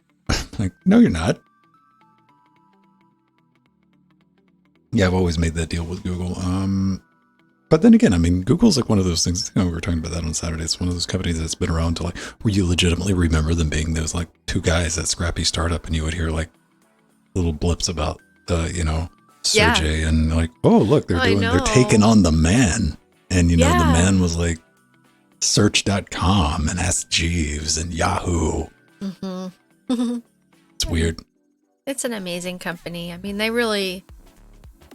get a lot of flack, but they really did change the industry. Some of their decisions we don't always like, but well, I would say like some of their decisions some people don't like. Yeah. And it's not even practicality, Arthur. And here's what it is. I spent the past 3 decades with Linux, and a lot of that time I spent compromising, using something, an inferior product for the sake of, whatever, it's open source and what. And at the end of the day, if it runs on Linux, I support companies that support Linux. Yeah. Yeah. And remember Gmail when me and Ven, we both had our we got into the beta program for Gmail, and that was like, shut up and take my money. I was like, wow, this revolutionized mail. It really did. Gmail, the search. Well, then again, Gmail was in beta for 17 years. I know, forever. That was a hot thing. Yeah. People were paying money to get a Gmail invite. Yeah. I was fortunate I didn't have to. But yeah, so it was the first like 2 weeks it was available, I got my invite. Hi. Yeah. And I still love it to this day. I can find, it's their search algorithm. It's amazing. Yeah, I use what works, man. Like, Yeah. that's it. You know, if it's closed source, open source, however, you use the best tool for the job, but, you know, use what works for you. Yeah, and it's VRL. I'm the same way. If I can find something that's more private that works better, I will use it. So that's definitely a thing. Like I use the Bitwarden password manager. And I do like HedgeDoc because of the privacy. HedgeDoc notes because of its privacy and markup language, which is really nice. But it doesn't do well with the search, and finding things is a little more difficult. Yeah, it's got to be like pretty transparent, like pretty like low friction because I'm not a privacy hobbyist, because none of that means anything when I show up at Trails of pair of pliers. I don't care what encryption you're using on your drives. I'm getting your password. That's just reality. Or like any reasonably motivated corporation or alphabet corporation, government entity, they can get it. Yeah. Like that. We don't like dealing with that, but they can. It's just a fact of being online. Anyone can access you. It's like the LastPass thing too, man. Like password managers. Oh, that was scary. Yeah. Oh. Oh yeah, .md files. It's VRL. I love markup language, so I do like using that for notes and doing documents and whatnot, documentation and websites.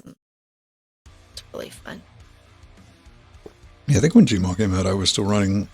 I was still unhinged enough to run my own email server. I was running like a DevCod instance on a old repurposed Sunbox. I was running Squirrel Mail. I had, you know what? I used Squirrel Mail for the website front end for it, but I had started using this thing called RoundCube, which was. Oh yeah. We had that on our email. I still got it deployed on our webmail instance if you want to use it. I need to check it because I haven't been in there because I used Thunderbird. Yeah, it's a nice newer protocol. Squirrel Mail's one of the first. Squirrel Mail's just worked forever, years and it was years. always like super lightweight. RoundCube was different because you had like drag and drop support. Like, woo, this is weird. And you could do a search without having to reload frames all the time. Internal stuff. Oh yeah, like an internal email, like doing publicly. See, I'm glad I learned how to set up.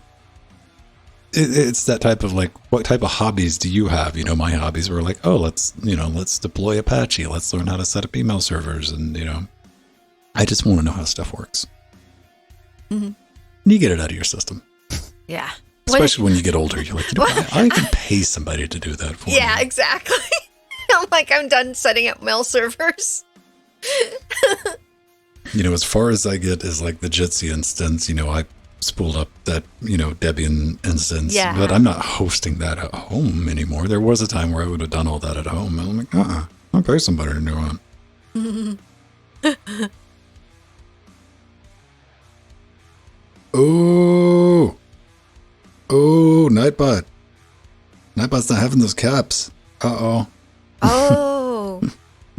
Let's see. It's always fun when Nightbot kicks in, especially when you're like doing I was surprised DMARC didn't get it. Yeah, I don't understand networking at all. Like, this is, I know Arthur has heard me, like, this is the reason I have so much MikroTik hardware back in the rack. Mm-hmm. Arguably, stuff to run a small ISP, because it is wicked difficult. And you have to do a lot of learning to do some basic things on MikroTik, and that's helped teach me some network stuff. Oh, yeah. Arthur, and that's absolutely Docker is the way to go. With mail servers, web servers. Oh, yeah, it's so much easier now. I thought about, I just never got around to it. My 4011, speaking of MikroTik, supports containers in RouterOS. And I was thinking about doing a pie hole just to play around with it. Yeah. Yeah, Arthur, and one of my meetups we did for the Linux Chicks of Los Angeles is teaching people how to do a lamp or a limp stack on Droplet on DigitalOcean, and then also how to do that on Docker, and that was wonderful. I'm like, how come it's so easy now? I had to do it the hard way many moons ago. Deploying it, I mean, there's a bit of a skill set. Yeah. But, being able to do it in Docker, the only reason I'm not huge into containerization, I just like that I can run containers on my router. Like, that's cool. But,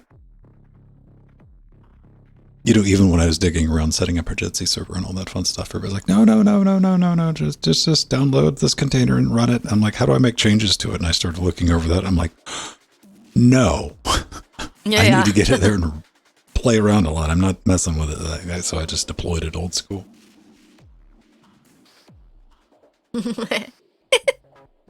You know what? Here's the thing, though. It depends. I think what it comes down to is like, how much stuff do I have to manage?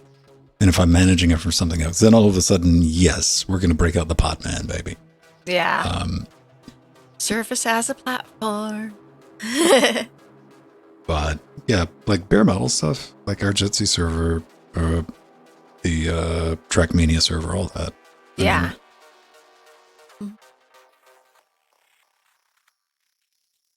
Bare metal. It's running in it's a virtualized environment.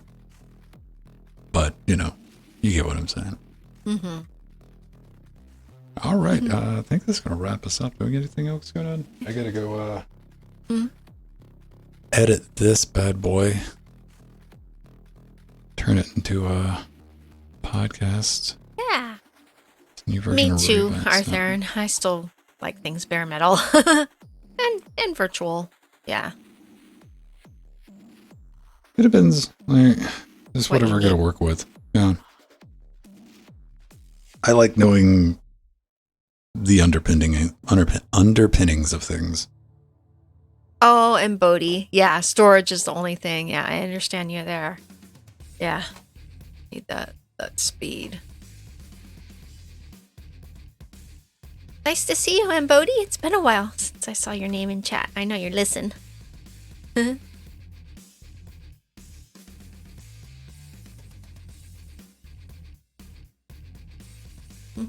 Yeah, I got a couple of 1,000 hours of editing in DaVinci Resolve under Linux. If you manage to get DaVinci Resolve to crash, I'd like to see your logs. I'm curious as what was misconfigured. That was one of the things I was talking about on the live stream I was doing. Yeah. Of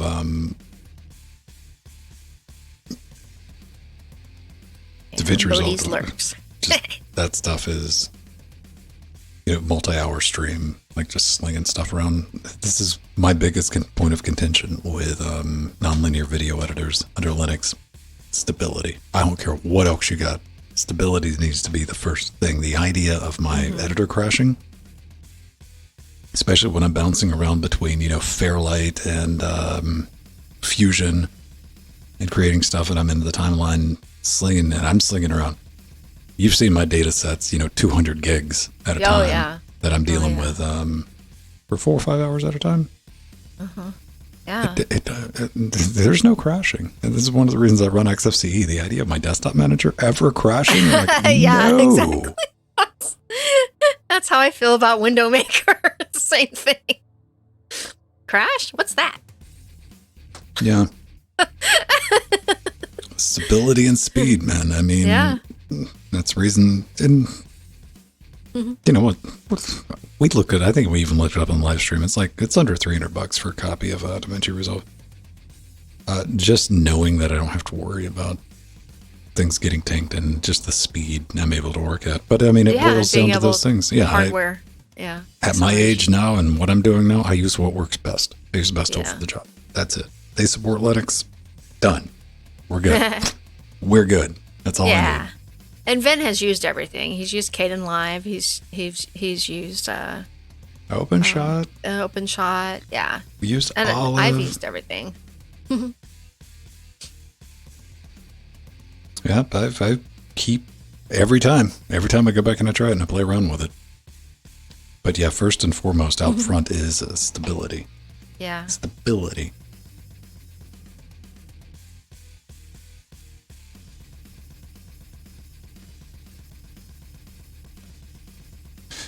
Yeah, you had something misconfigured, man. I mean, I got a couple of multi-terabyte drives formatted with XFS for DaVinci. But then again, Resolve's one of those things that it's hard to explain that you build a PC to run DaVinci Resolve. Mm-hmm. Yeah, absolutely. That's in that program's DNA. DaVinci Resolve comes from an entire hardware editing suite that cost, a couple $100,000 back in the day. Like, you spec out a PC to run that application. That's what I did with the thread ripping system. Well, Katie and Live, this is another big issue with all nonlinear video editors under Linux, with the exception of DaVinci Resolve. Here we go. Blackmagic, you're getting a free commercial from Old Man Vin. Yeah. Hardware accelerated timelines and plugins and effects that does not exist in any other application. And we're forgetting about, what is that other one? The other...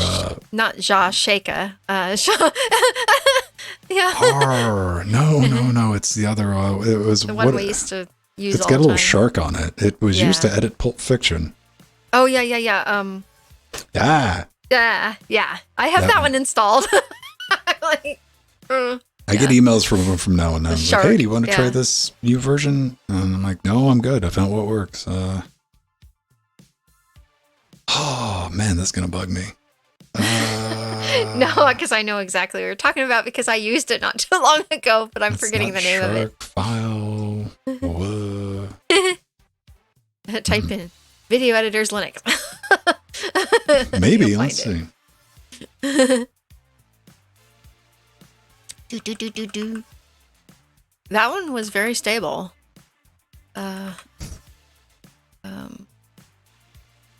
If other people know that one. It's one that doesn't get as mentioned. Lightworks. Thank you. So, Don. Yes. Thank you, Donna. I was trying to think of Lightworks. Oh my God. Yeah. So Lightworks is, I really like Lightworks. I've used it quite a bit, but it's just been a while.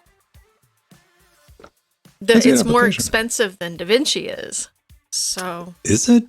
Yeah. But they did bring the price down, but it's still more expensive for what you get. Actually, we haven't talked about that one in a while. Look at I'm still running an older version. Where? They had talked about open sourcing it for years. Well, this is when I quit messing around with it. Yeah, because they were like, hey, we're going to open source it. Then like they sold the IP or somebody and they said, nope, we're not open sourcing anything. Forget about it. Go away, nerds. And, okay, where do you buy it though? Yeah, I'm trying to find that too. Save 40%. Lightworks Winter Warmer. There it is. So you've already lost me as a customer right there. I'm not creating an account. Yeah, I think that's why I don't remember the price because you always have to do that. Lightworks Pro. Oh, it's SaaS now. Look at that. They still have a yearly one though. I guess a perpetual one. Okay, how much is it? Okay, $380. Well, it's but the thing is it's not as powerful as DaVinci is. So it doesn't have as many effects and plugins and here's something we don't talk about. But it's still wonderful. I'm going to be releasing the audio editing with a podcasting, that walkthrough tutorial just to give you up speed. People are going to come in and they're going to say, why are you using Reaper? It's closed source. Why don't you use Adore? Or, fill in the blank. And here's, it's something, again, to like DaVinci Resolve out of everything else. It's that user base. So many people use Reaper. So many people use DaVinci Resolve that if you have a question and you type it in and you're searching for a problem, it's everywhere. you get multiple choices for answers from tons of people. You don't end up on like one forum from one post from 2013 where nobody ever replied to it. And you're like, man. Yeah. It's that knowledge base. Definitely. Which. Aw. Bulov, we're talking about Lightworks. That's different than Lightwave. Lightwave is a 3D animation program. Lightworks is a 3D editor. A video editor. Lightwave 3D. Yep. Yeah, software as a service is. I'm really against that. Like, I have my lines too, right? And yeah. That's like, but at least they still offer both. But, that Lightworks, but that may change. They may go to the monthly service like Adobe. One of the ways Blackmagic has been able to get so much inroad with Resolve is it is one of the, compared to the Adobe suite right now, you can just buy a license per seat. You get one license, you can use it on 2 PCs. Yeah. And you don't have to pay them that cheddar every single month. Oh. So nice. Mm-hmm. Yeah, I'm glad Lightworks is... You know what? Maybe I'll go play around with it. Yeah. I need to... I had bought an older version of it that I've been using for a while, but that's been a few years ago. In fact, that's what I used. $23.99 a month for the Pro version. King's Speech. Lightworks Create. What is the big differences here? Camera formats. Pro encode. Red. Quicklets. Stereoscopic. I don't know. I'll have to look at it.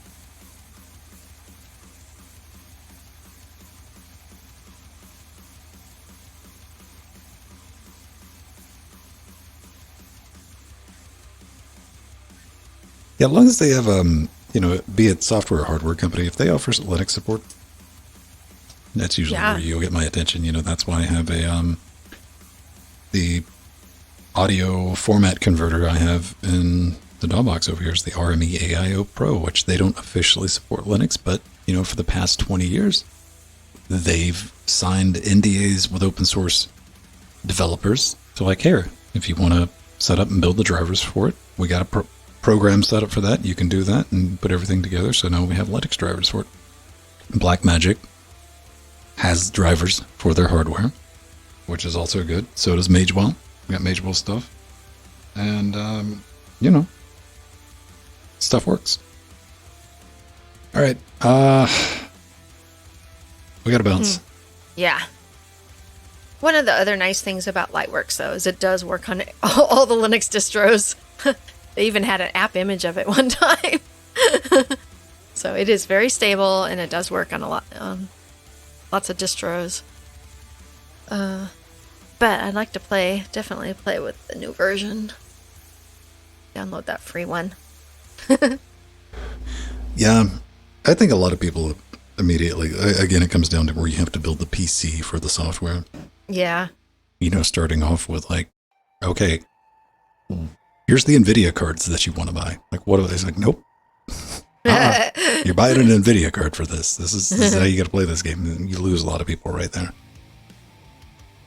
And I'm a huge NVIDIA shell. I mean, isn't that right, Linus? That's right. Aww. Oh, I was hoping Intel's going to save us. Maybe Intel will save us with Battle Mage. Replicate slime? Oh, Steve Husband. That sounds cool. Needs more line. All right. Yeah, -9, as long as I can cut out the funniest part of a cat video. Indeed. All right, everybody. I'm going to wrap it up. Jordan will be back tomorrow with Borderlands 3. If you want to come play with him, just ping him in Discord and be like, hey, I'd like to come play. You will need a character that is somewhere around, I think, like level 16. It's about where they're at right now. So, yeah, you can't show up like a super overpowered character. They want to keep everything nice and level. And we'll be back Friday for points match. Mm-hmm. 7:30 Woohoo! We gotta p.m. go practice. Yeah, you do. We all got to practice. Got Yeah. to put some time in. It's a fun time. Come hang out with us. We'll see you, everybody. Bye-bye. Bye, all. Love you all.